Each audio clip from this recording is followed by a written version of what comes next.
Welcome to my channel.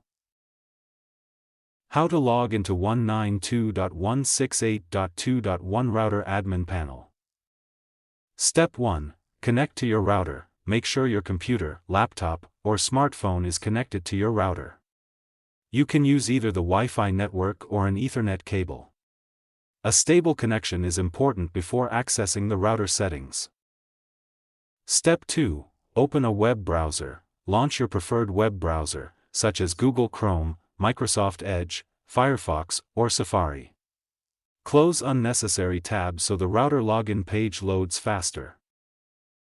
Step 3. Enter 192.168.2.1. Click the browser's address bar and type http://192.168.2.1, then press enter. Be sure to type it in the address bar, not the search bar. Step 4. Log in with admin credentials. When the login page appears, enter your router's admin username and password. If you haven't changed them before, check the router's label or the user manual for the default login details.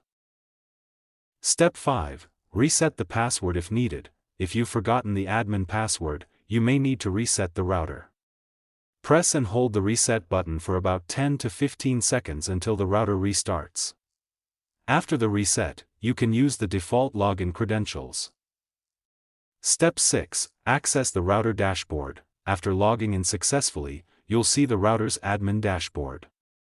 From here, you can manage Wi-Fi settings, connected devices, security options, parental controls, and firmware updates.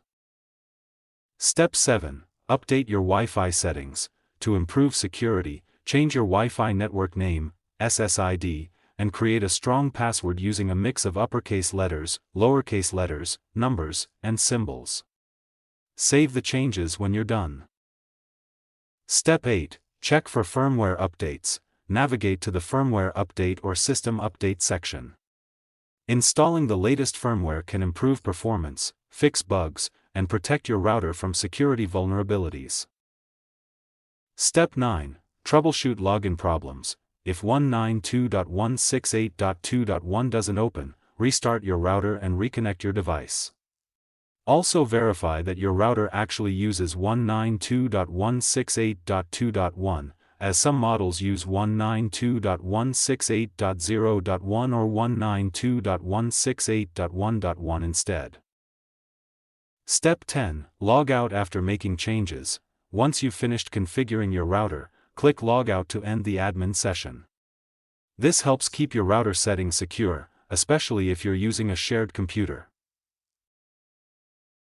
Thanks for watching.